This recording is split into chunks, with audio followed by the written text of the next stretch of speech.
Bismillahirrahmanirrahim. Assalamualaikum warahmatullahi taala wabarakatuh dan salam sejahtera pada semua.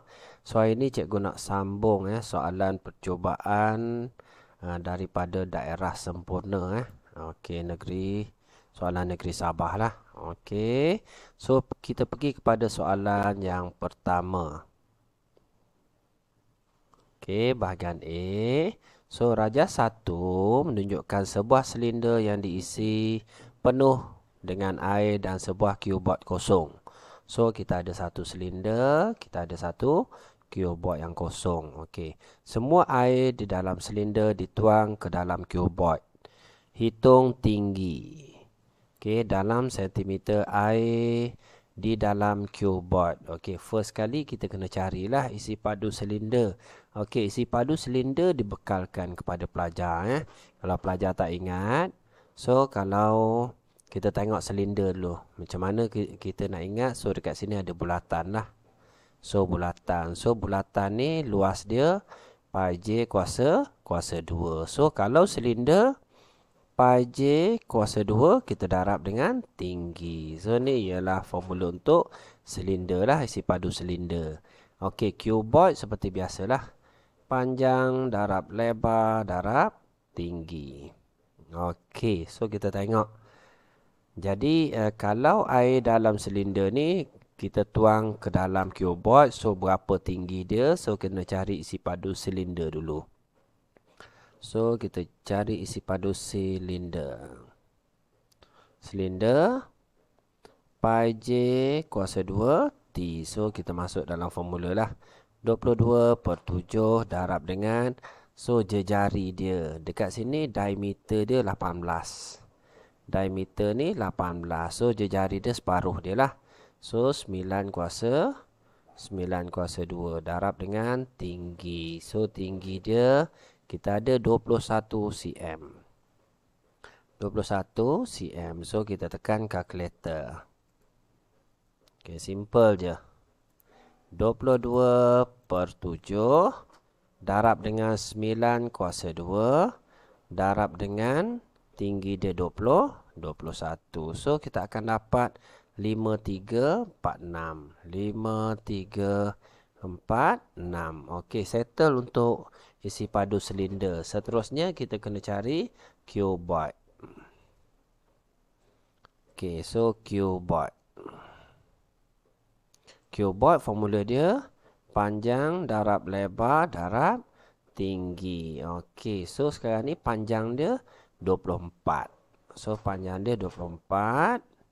Lebar dia 15 darab dengan T lah. So kita akan dapat 24 darab dengan 15. Okey, kita akan dapat 360 darab dengan T, 360 T. Okey, soalan ni dia kata cari tinggi ataupun hitung tinggi. So nak cari T mudahlah. Okey, 360 T sama dengan 5346. So T sama dengan 5346 bahagi dengan 360.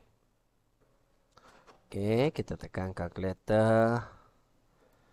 5346 bahagi dengan jawapan kita tadi 360. So kita akan dapat 14.85. 14.85. Okey, settle untuk soalan ni. Okey, biasanya soalan macam ni isi padu ni akan dapat 4 markah, betul lah. So 1 kita masuk nilai. Okey, yang ni pun masuk nilai 2. So ada operasi dekat sini 1 dan jawapan dia 1 markah. Okey, settle soalan yang pertama. Okey, kita pergi kepada soalan yang kedua. Okey, soalan yang kedua. Tentukan sama ada ayat berikut ialah satu penyataan ataupun bukan. Okey, penyataan ataupun bukan. So sebuah nanagon mempunyai 7 sisi. Okey, so nanagon ni kita tahulah. Nanagon ni 9 kan. Mempunyai 7 sisi. So ni penyataan penyataan. Tapi penyataan yang salah lah. Pernyataan yang salah. So soalan dia pernyataan atau bukan. So pernyataan. So 1 markah. Mudah je nak tahu pernyataan dan bukan pernyataan, dia ada jawapan. Contoh macam ni. X tambah 7. Okey, ni bukan pernyataan. Sebab kita tak tahu X tu berapa. Tapi kalau dia tulis 2 tambah 3 sama dengan 10. Ni pernyataan. Tapi pernyataan yang salah lah. Maksudnya pernyataan ni ada jawapan. Ada jawapan. Okey, settle. Okey, kita pergi kepada soalan B. Berdasarkan nilai kebenaran yang diberikan dalam kurungan. So, dalam bracket ni dia dah bagi siap-siap pada kita. Benar dan palsu lah. Okey, diberikan dalam kurungan. Lengkapkan setiap pernyataan majmuk berikut menggunakan perkataan dan atau. So, ada 2. So, kita tengok yang pertama sekali. 6 tambah 2. 6 tambah 2, 8. Lebih kecil daripada 9 tolak 1. So, 8. So, 8 lebih kecil daripada 8. Ni salah. Statement ni salah. Okay, statement yang kedua. 4 darab 5. 4 darab 5, 20. 20 tak sama dengan 4 tambah 5, 9. So, statement ni betul. Okey, kita nak jadikan dia pernyataan benar. Kalau pernyataan benar, kat sini mestilah atau. Atau. So, pelajar kena master betul-betul. Atau dengan dan ni. Okey, negatif 5 ialah integer. So, dekat sini integer pelajar kena faham lah. Integer ni nombor positif dan nombor negatif. Jangan ada pecahan, jangan ada perpuluhan. So, ni betul lah. Statement ni betul. Statement yang kedua ni, betul tak? Okey, so kita boleh tekan kalkulator kalau soalan 4.9 ni 4.9 darab 10 kuasa negatif 3. So macam ni kan soalan dia. So kita boleh tekan sama dengan. So akan dapat macam ni lah. Kita tekan shift engineering. Okey, ataupun shift engineering. So sepatutnya kita akan dapat 0.0049 lah. 0.0049. So bukan dapat macam ni So statement dekat sini salah. Tapi kita nak jadikan dia palsu. Palsu maksudnya kita guna perkataan dan lah. So dan ni maksudnya kalau satu betul, satu salah, dia tetap salah. Okey, yang ni clear So kalau cikgu buat jadual macam ni kan. Ni dan. So dan satu betul, satu salah, salah lah. Satu salah, satu betul, salah. Salah-salah, salah lah. Betul-betul, betul. Ni dan. Kalau atau satu betul, satu salah, dia masih betul. Satu salah, satu betul, dia masih betul. So kalau betul, betul, betul lah. Kalau salah-salah, salah lah. Okey, so yang ni pelajar kena clear betul-betul Okey, settle untuk soalan B. Kita pergi kepada soalan C. Tulis 2 implikasi pada implikasi berikut. Okey, so kita ada luas permukaan bagi sfera ialah 4 pi r kuasa 2 cm kuasa 2. Jika dan hanya jika. Kita ada perkataan kat sini, jika dan hanya jika. Okey, jejari sfera itu ialah R cm. Okey, kalau kita nak buat 2 implikasi. So, yang ni jadi P, yang ni jadi Q. So, yang ni kita potong lah, kita buang. Jika dan hanya jika. So, cikgu tulis kat sini. Patutnya kena tulis di ruang jawapan. Implikasi 1. Okey, mesti jika P maka Q. Jika P ni maksudnya luas permukaan bagi sebuah sfera. Sebuah sfera ialah 4 pi r kuasa 2 cm kuasa 2. Jika P maka Q lah. Maksudnya maka yang ni lah jejari sfera itu ialah R sentimeter. So settle implikasi 1. Kalau implikasi 2 kita terbalikkan dia. Implikasi 2. So yang ni semua tak akan Patutnya pelajar jawab di ruang jawapan lah. Yang ni cikgu nak matching dengan soalan Implikasi 2 kita terbalikkan.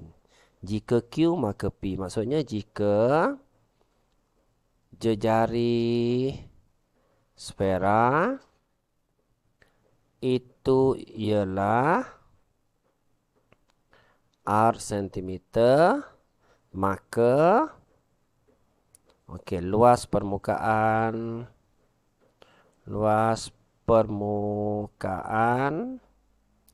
bagi sebuah sfera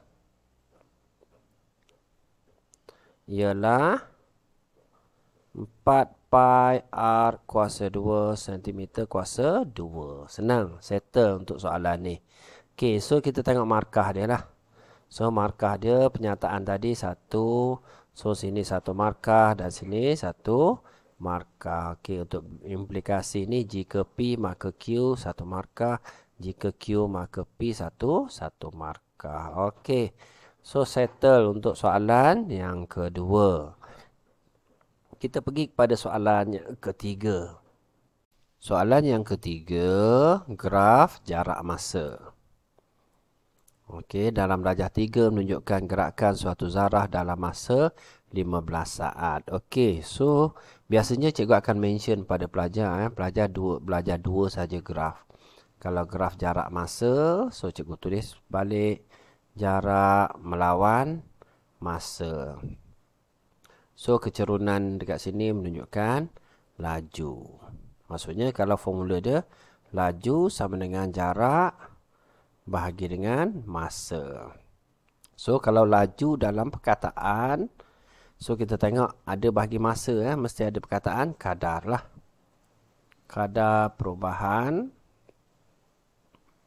ambil dekat atas jarak. So kadar perubahan jarak ialah laju lah. Tengok pada soalan. Kadang-kadang soalan suruh cari laju. Kadang-kadang soalan tu suruh cari kadar perubahan jarak. Okey, so yang ni pelajar kena tahulah. Okey, kita tengok soalan. Okey, hitung purata laju. So dekat sini kita tahu laju sama dengan jarak bahagi dengan masa. So bila ada perkataan purata, maksudnya laju purata mesti sama dengan jumlah jarak. Jumlah jarak bahagi dengan jumlah masa. Okey, so kita tengok soalan ni. Jumlah jarak keseluruhan perjalanan. So masa dia pergi ke sini 18 meter 18 meter. Lepas tu dia berehat, dia berhenti sekejap selama 4 saat dan dia terus jalan patah balik. So 18 meter. So 18 tambah dengan 18 lah kalau kita kira jumlah jarak dia. 18 tambah 18 bahagi dengan jumlah masa dia ialah 15. So yang ni cikgu selesaikan. 18 tambah 18 36 per dengan 15. Yang ni unit dia meter, yang ni unit dia saat So kita tekan kalkulator. 36 bahagi dengan 15. So kita akan dapat 2.4. 2.4 ms negatif 1. Okey, so betul jawapan dia 36 bahagi dengan 15. Okey. So settle untuk soalan nombor 3. Kita pergi kepada soalan yang keempat. Soalan yang keempat ni soalan asas nombor lah. Okey, rajah 4 menunjukkan plate kereta hayati. Nombor plate tersebut dalam asas 7. Okey, 1053 asas 7. Nyatakan nombor plate tersebut dalam asas 10. Okey, so kena tukarlah asas 7 kepada asas 10. So kita ada 1053 asas 7 tukar pada asas 10.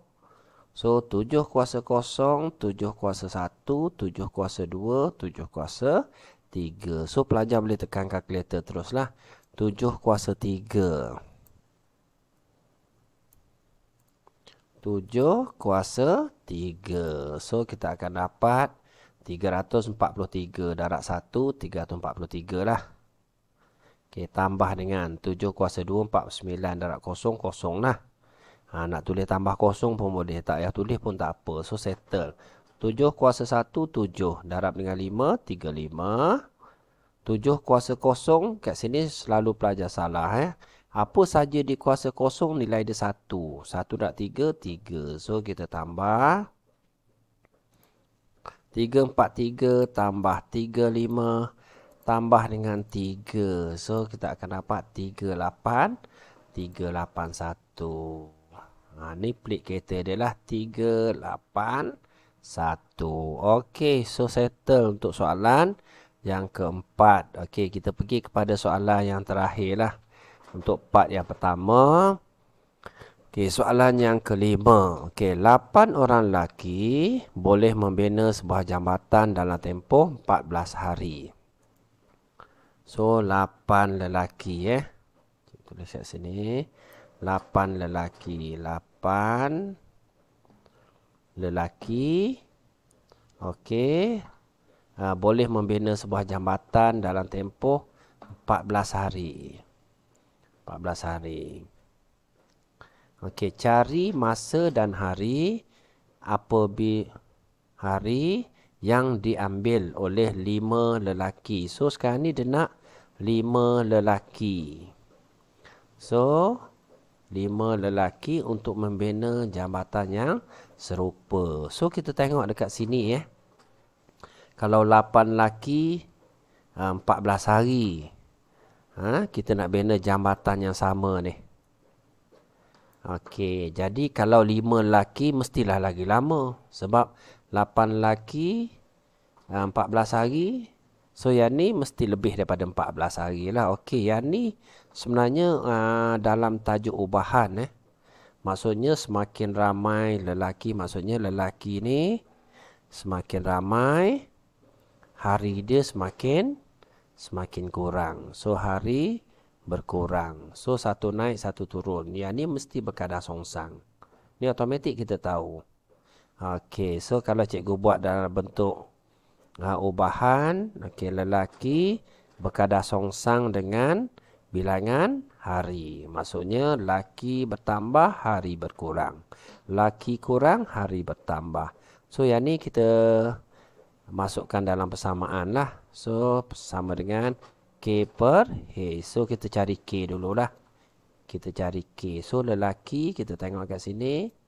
Lelaki yang kita ada 8. Per dengan H kita ada hari 14. So, darablah.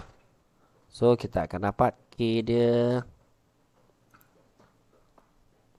8 darab 14. 8 darab dengan 14. So, kita akan dapat 112. 112 nilai K. So, nilai K ni kita masuk balik dalam persamaan. So, kita akan dapat jawapan dia kat sini. L sama dengan 112 per dengan H. Okey, untuk soalan seterusnya, dia kata 5 lelaki. Berapa lama hari dia? So, kita kira lah. So, lelaki jadi 5. Terus 12 per hari-hari buat naik atas lah. So, 112 bahagi dengan 5. So, kita boleh dapat 112 bahagi dengan 5. Okey, 22.4 hari lah. 22.4. Ni bilangan hari dia. Maksudnya, kalau 8 orang, 14 hari. Kalau 5 orang, 22 hari lah. Yang ni kita boleh bunda. Ataupun kita boleh buat je 22.4 hari. 22.4 hari. Ni jawapan tepat lah. Okey, seterusnya kita tengok markah dia. So, markah dia 4. Okey, biasanya kita akan cari pemala ni lah. Pemala ni kita cari. Masuk je dalam formula 1. Dapat nilai K dia 1 pemala. Okey, seterusnya masuk balik dalam persamaan macam ni. Masuk nilai je. 1 markah dan jawapan akhir dia 1 markah. Okey, so itu saja 5 soalan cikgu nak discuss. So cikgu akan sambung part yang kedua untuk soalan percubaan Sabah lah daripada daerah sempurna. Okey, terima kasih semua. Jangan lupa like, jangan lupa komen dan subscribe. Assalamualaikum.